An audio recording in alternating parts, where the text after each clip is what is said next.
live, and I've seen a lot of people asking me to talk about it. So Stan Lee passed away, and he was getting up there. How old was he? 95. Comic Book Girl, actually, before she was Comic Book Girl, co-worked with Stan Lee on a project. Yeah. For 1821 Productions. Comics, yeah. That was an internship you had with a comic book company. Romeo and Juliet, The War. And they were making a comic graphic novel, Romeo and Juliet in the future sort of storyline. Yeah, future sci-fi bullshit, stuff. Yeah. Mm-hmm. And Stan Lee was what? What was his role on the project? Well, he was like a co-creator on it. But really, he was just like, oh, yeah, Romeo and Juliet in the future. And then everybody else did all the work. 2011 that you did this? Well, but the thing was that he had a first look deal with, like, Marvel Disney stuff. So it's like this company was just trying to use his name so that they could get this made potentially into a show or a movie. So Stan Lee didn't have that much involvement? No. Right. But he did show up for the signing, and he did, like, I was working the booth at New York Comic Con. I was an intern for this company. And I worked the booth, and then Stan Lee showed up, and I got to kind of sit behind him and, like, help, the line. And he was, signing some Romeo and Juliet, The War posters. And I mean, but I've crossed paths with Stan Lee a few times. This was the first time I crossed paths with Stan Lee was at New York Comic Con. And the picture of me with purple hair that I posted, because everyone was posting their jack off Stan Lee fucking photos. So I was like, oh, I guess I have to do this too. That sounds cynical. Well, I mean, I feel a little weird doing it. I do feel like it is a little. Is it your Aquarius thing? You've got to be unique. And yeah, well, when I see everyone doing one thing, I'm like, I don't really want to do that. But at the same time, I'm expected, like, professionally to participate in this to a degree. So I'm like, fine. Well, it isn't really about you, though. Yeah, but it also kind of makes me feel like an asshole. Because it's like, look at me. I've been making Stan Lee's death about me and how I got a picture with him. You know what I'm saying? It's like, it's a little weird. There's, like, some weird shit going on. There's two mentalities going on, but you have to realize the overwhelming one is, like, let's celebrate Stan Lee's life. So let's focus on that right now. So the second time you interacted with Stan Lee. The second time I interacted with Stan Lee was actually, I was on this show. What was the name of the show that I was on? Where the court case where I had to come in. This is when I first started doing comic book girl stuff. This is Comic Book Girl 19. Boy, is she attractive. While she may look like she's just pretty in pink, she's here to prove her geekiness. And that the Avengers would outlast the Justice League in a one-on-one battle. Yeah, Jay Saul was the judge, and I won my case, actually. I won my case, and I felt good about it. I had papers, and it was really funny. And you totally shut his argument down, and he was like, I did. I fucked him up. But he wasn't prepared. He wasn't camera ready. Like, I had already been doing stuff on camera, so it really wasn't fair to put me up against this kid, to be honest. And I think they kind of stacked the deck against him on purpose. Like, I think they were trying to, like, make me look good because I, kind of knew some of the people who were behind this. And not that I asked them to, or not that anyone told me they were doing that, but I don't know. I just feel like there's something going on there. Important question. Comic Book Girl 19, why are you so hot? But, like, the winner. But Stan Lee came out during that? No. The winner, the people who won, they got to meet Stan Lee. Oh, okay. And they got a meeting, and, like, I remember, but it was like, they were like, okay, got kids, your meeting is at this fucking steakhouse really early in the morning in Beverly Hills. And I live in the Valley. And so I was like, I had to sit and try, and I didn't realize how much traffic there was going to be, because I was kind of new, like, here. I wasn't, like, as, like, versed on everything. And I got stuck in mad traffic going down there. Like, and I wanted to die. Like, I was just like, first of all, I hate traffic. Second of all, like, I got to get to Stanley. What the fuck? I'm like fucking up here. And I got there, and everyone had already done their pictures, and it was already, like, over, like, by the time I got there. But he was still kind of hanging out. And then somebody was like, hey, sorry that you missed it. Like, we'll have you can come say hey to him. And then I got to say hey. And I think I got a picture with him, but I don't know where it is. I don't know what happened to it. So there is a second picture and then I had him sign Kirk's. I had him sign a Spider-Man comic. Oh yeah, I for remember Kirk. that. I remember you giving Kirk that. Yeah, comic. and then I gave Kirk that comic, and I was just like, I got him to sign. What I had him sign was, like, the thing for Kirk that I gave to him. So that was nice. Yeah. Because I knew how much it meant to him, and I already, like, met him before, and I was like, whatever. I'm trying to, like, make sure you don't sound cynical, but the thing is, in Hollywood, almost everyone has met Stan Lee. He's everywhere. He's all over. But that's also but that's become his job, is to take pictures with people, kind of. I mean. Well, that's okay. The one thing that I was realizing that's so amazing about him is, like, for a 90-something-year-old person, like, and towards the end of his life, he was everywhere. Well, that was a part of shady people forcing him to go make, like, doing. He shouldn't have been everywhere like that. I don't. It really upsets me that he was like forced to do that much work as a 90-something-year-old man. Yeah, he was being abused. Well, I haven't heard about the stories. I don't know. I've only heard rumors. I don't know. Well, if exactly you're a what happened. 90-something-year-old person, do you want to go work at a fucking convention I'm not signing saying it's not hundreds of true. things like every fucking weekend and taking hundreds of pictures with people? I'm a young woman and I can't do it. So how is this fucking 90-something-year-old dude doing it? You know, I mean, it's just like, it was kind of disgusting to me, but whatever. Well, at the and same then- time, from our point of view, like the times that we've seen him, I was blown away by how much energy Well, he does. he does have a lot of energy. That's Like the thing. he's He- more animated than any Yes. 20-year-old. Tons of energy. But the thing It's is, so he might intense. not be like that all the time. He's just turning it on for the camera potentially. You know what I'm saying? Like, because Yeah. I turn it on for the camera, and then when the camera's off, I'm like, and like maybe he's like that too. You know, nobody's like that forever all the time. But the third time I crossed paths with Stan Lee was we were at a red carpet for the Ant-Man, the No, original that was Ant-Man. Avengers 2. Oh, was it Avengers 2? Yes. Okay. Age of Ultron. Oh, it was Avengers 2, Age of Ultron. We were doing the red carpet. Yeah, and I was that was when you had a very brief stint at red carpet interviews Yeah, I with did. the actors and directors. I did a few of them, and I was like, "Fuck this! I don't want Yeah. to ever do this again. This and sucks." I was filming it too, and It was a nightmare. That's the worst. It was a shit job. It's like so crowded. People It's are the so worst. like intense about It's getting a fucking stupid crazy. interview.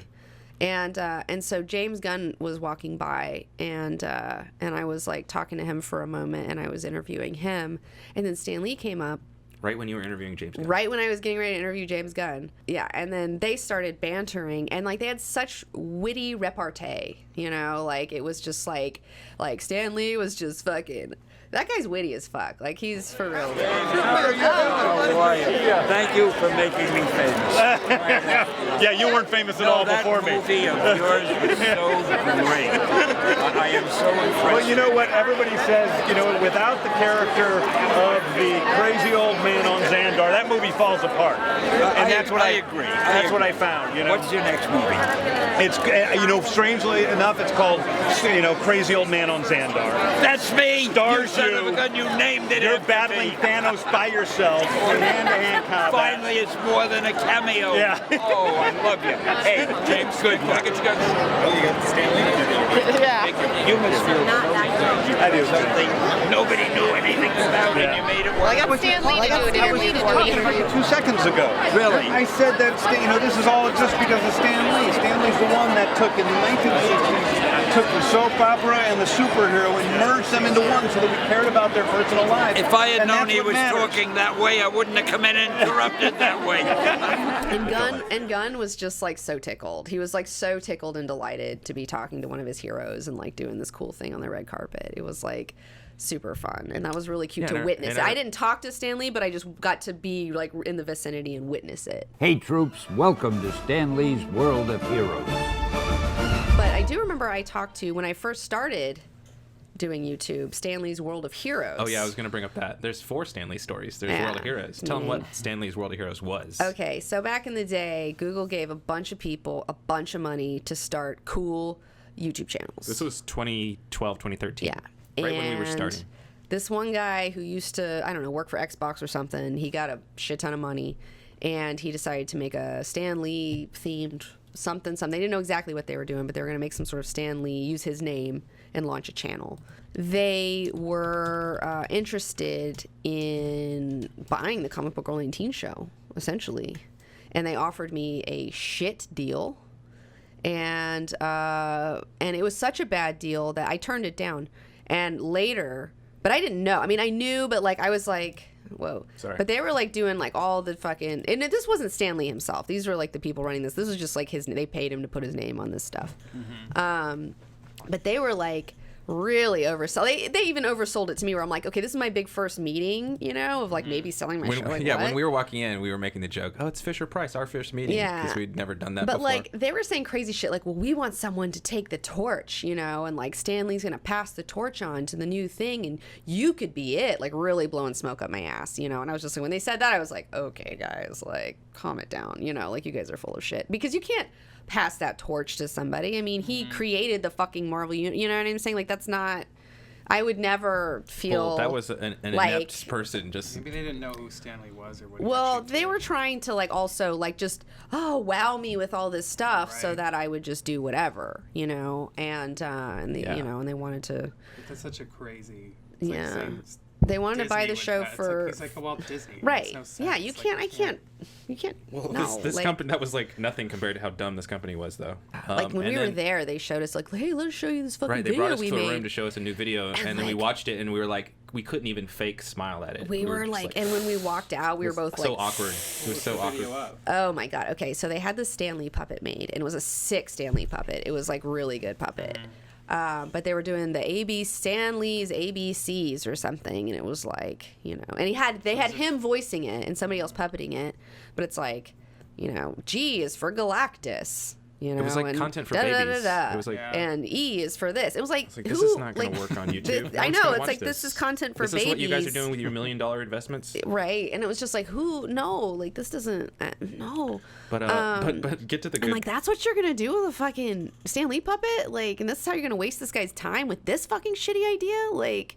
Fuck, yeah, you I could would make some feel cool bad if stuff you- with like a Stan Lee puppet and had Stan Lee voicing Right. it, but they did like Right. shit with it. It was just embarrassing. Yeah, S is for Silver Surfer. Yeah, we know you're that. just like, So. and, that's I'm supposed to gonna amuse me? sit here and go through the whole alphabet. We're that gonna was the watch. whole video, That was just the the whole alphabet? video, And that was over. and then it was over. Anyway, but get to the juicy part of the Well, whole what- story. I don't remember the juicy Well, part. the whole okay, so they offer us some kind of deal Mm-hmm. to make a pilot for them, and I don't remember how it worked out, but we ended up making like 5 minutes of a 10-minute video just as a test to show Mm-hmm. them, and then they offered us a pathetic amount of money for it. Nothing. And we were like, it was like $200 or something. Yeah. Absurdly, like it was like what? we want you to make a video a What? week for like Did you leave $200 a week. Did you leave a zero know? off the end of that? Right. And we just quit. Well, no, and then they came back after we said that, and then offered us like 1,000 Oh, plus. and they also were trying like, but we need you to sign because we could have you on stage at Comic-Con and Stan Lee could announce your name. And so they were trying to put stars in my eyes so that I would sign this thing quicker too. They were like pulling that sort of scheme Yeah, they were doing all too. kinds of stuff that was yeah. like overtly shady. Later, and these again like shady people surrounding Stan Lee. Later, Maybe it was the case. I was talking to Wow. a guy who was one of the people that was offering me this deal, and I saw him at a party, and we were just talking, and it was cool, and like I don't fucking care, you know. I didn't fall for a dumb scheme, so I don't have any hate. Yeah, and he told we me met later, a guy that worked there. and he told me later, he's like, I'm so glad you guys didn't take that deal. That was such a shitty deal. He's like, I was just so Yes. relieved when you didn't take it. He told us that was basically a terrible deal, and everyone at the company knew it, and they were just trying to take advantage of Yeah, us. and that's what companies 'Cause- do. And I 'cause learned a back lot. in the day, that was the thing that they would do is like they think YouTubers are just kids. We'll just take advantage of their talent, pay Mm-hmm. Yeah. them nothing. They'll be happy to work. Well, that's what every fucking big company does. But anyways, so but that, I mean that's like leads into my whole Stanley thing though. Is like, I mean, was a really shady fucking company. Was a really shady fucking company. Like I just noticed that this guy was surrounded seemingly by a lot of shady people, you know, and it just like really worried me. But at the same time, it's like it's like this kind of metaphysical thing where it's like, well, you attract what you put out. And like Stanley is known for being kind of shady throughout his life to different artists and different people. So it's like, oh, I see this, like, it's like his karma is coming back to get him. But it's like hard to watch because it's like he's an old guy and he's defenseless. And I don't like to see anyone, being taken advantage of, no matter if they took advantage of someone, whatever. But it's like, oh, that sucks. He's an old guy. Like, and he's, you know, it's like he's a complicated man. Like, yes, he's directly responsible for where I am today. Without Stan Lee, there would be no Comic Book Girl 19, and I can say that 100%, like for real, because the X-Men really fucking did something to me. It really changed me, and a lot of the other Marvel heroes, but specifically X-Men, like really threw a switch in my brain. And him and Jack Kirby created that together. And there would be no X-Men without Stan Lee. There would be no Marvel Comics without Stan Lee. I mean, that guy, it's like he kept a fucking weird, crazy business going for a long time. And it was going to go bankrupt like over and over and over again. So the fact that he was able to continue this crazy business up and down and make it what it is today and make it into something that's turned into $1 billion fucking industry, I mean, that's amazing. I mean, Stan Lee had such a fucking amazing run. He did so much in his lifetime, for better, for worse, you know? It's like all people. He's got his good sides and he's got his negative sides, you know? Nobody's perfect. He's not perfect. But he's not, you know, a demon either. It's like, I mean, seriously, I owe my career to him. But at the same time, I don't lose sight of the fact that, like, yeah, he was also a man. He also pulled some shenanigans here and there, you know? And it's interesting to see those things kind of come back to haunt him later, I felt like. That's... Okay. Well, that's your theory on the situation. Well, I mean, it's just like, it's my feeling, and it's just what I saw, and these are the type of people that, I mean, I got to seriously be around people who were handling him and doing all these things, and it seemed kind of shady, and it's just kind of felt like a thing where it's like, oh, like it's coming, like karmic, well, you know, are felt you, a little karmic. trying to, a lot of people don't know anything about what you're talking about.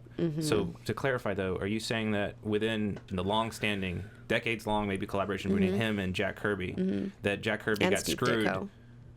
Right, but that Jack Kirby specifically got screwed over by maybe Stan Lee? Are you saying mean, that happened? he had a hand in it, and the thing is, Stan Lee always took a lot of credit, and but the thing is Stan Lee was also the front man, and like you have to have one person become the symbol. Because you can't. Yeah. It gets too complicated when you got 5 billion other people. You know, and like Jack whatever. Kirby's the type of guy that just wants to do the work. Yeah, and he just wants to do the work. He doesn't want to be in front of the cameras. He doesn't want to be shaking the fucking hands and kissing the babies. You know, he just wants to be in his basement drawing. So you had, Stan Lee, who's the salesman and the lightning rod, and who like really enjoys being in front of a carnival crowd, barker. and is really great in front of being a crowd. Yes. You had him up there. And so that's why, obviously everyone's going to know who he is, because the guy in the basement's always in the basement. Yes. And he doesn't want to get in front of camera. So Yes. it's like, this is inevitably going to happen.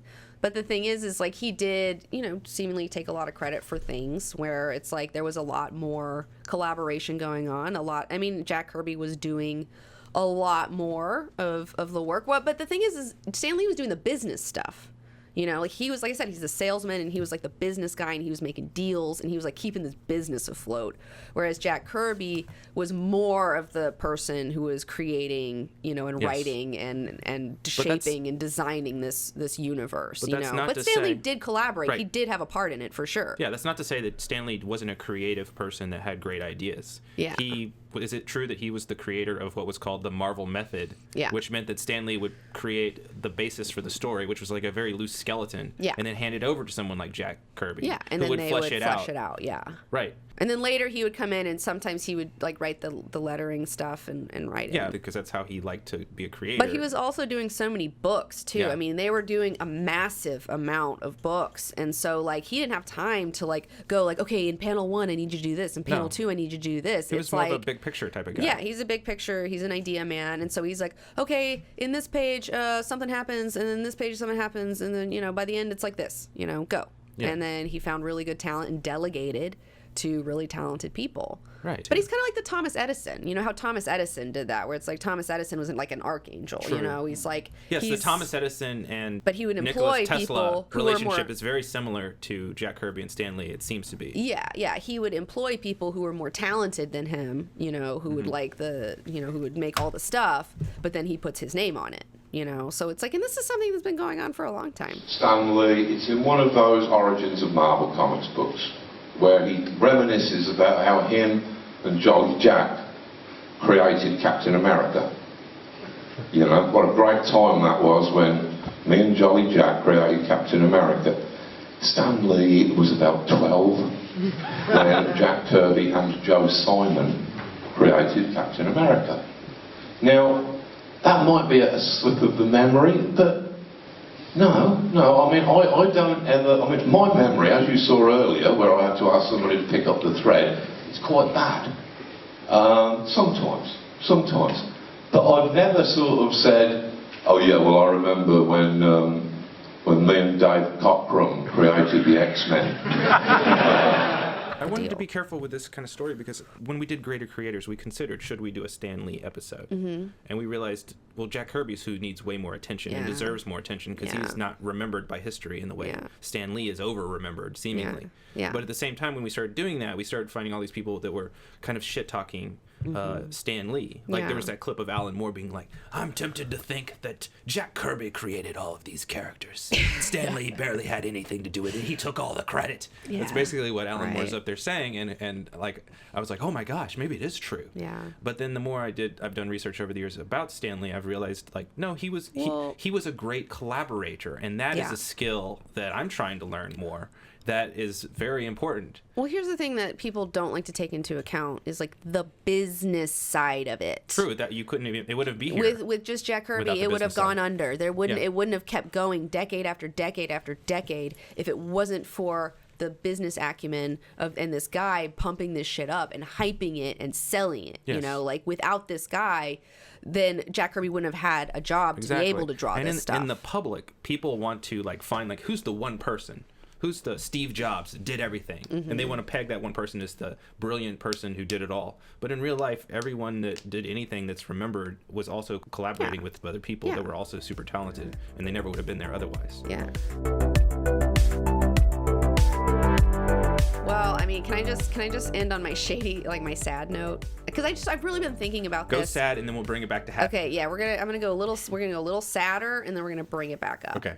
So, karmic stuff. So I've been thinking about this whole thing, karmic stuff. And one of the things that was going on with Stan Lee, and one of the things that I thought was like potential elder abuse, was him having to sign at conventions and sit and take pictures for hours after hours. And it's like, God, conventions are so draining, and you got to fly there, and you got to go through he's a 90-something-year-old dude having to go through TSA and all this other shit, and then having to get there, and then they just prop him up, and he just be signing, and he doesn't even know what the fuck, he's just like signing his name over and over again. Did you see him like look like he was super tired, but people were there forcing were him to keep people going? on Twitter who were saying that like, yeah, like some there of the was last ones that I saw of him, he didn't look so good. He didn't look Okay. so good. He's sitting down. I mean, he's like, I mean, what I I'm believe you. saying? I never saw him other than super It into just energy. seemed like these people were like, this is a cash cow, and we can make a bunch of money off of him signing stuff, and then him taking pictures with people. So these people forced this old dude to go do way more of that than he should have been doing. That would have been healthy for him. And he was in a financial situation where he had to do it for some reason? No, is the thing. That's the thing.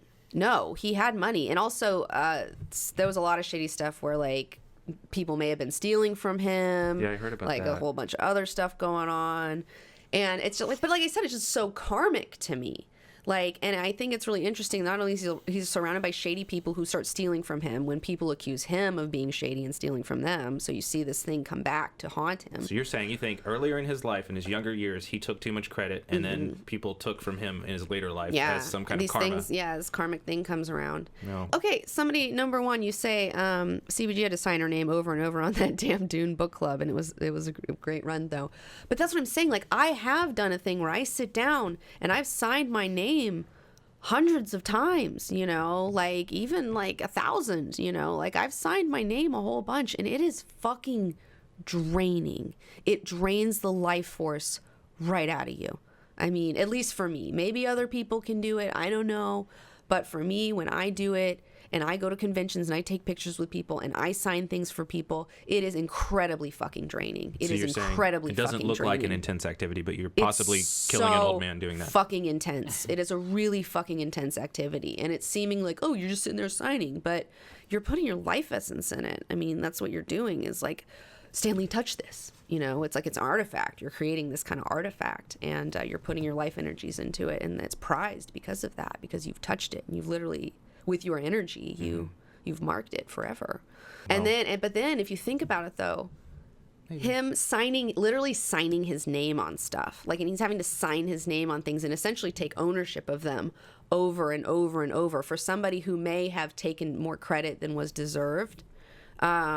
To have to sit there and sign your name on something like you did it, but you're forced to sign your name on it over and over again, seems like some kind of fucked up penance to me. It seems like a weird karmic penance to be forced to sign your name over and over and over again when, you're putting your name on stuff that maybe it shouldn't, you shouldn't have been doing that in the first place as much. So, yeah. So that's my dark Stan Lee story. I think it's been long enough, though, that I can say these things. Because I actually talked to Josh, and I was like, do you think we could talk about this? He's like, no, it's too soon. Because this was like a couple weeks after. Well, yeah, I was like, you got to be careful with this. This might still be too soon. Well, I mean, maybe. I don't know. But, I mean, again, like I said, it's like, without this fucking guy, there wouldn't be Comic Book Girl 19. I owe everything that my whole career, like, to him, like getting involved in comic books and all this stuff, and like, Did you guys Josh, did you have this book, How to Draw Comics the Marvel Way? Yeah, I have it. Yeah, everyone has that book, right? Every artist got that book. Yeah, that's a great. Comic books is a collaborative medium.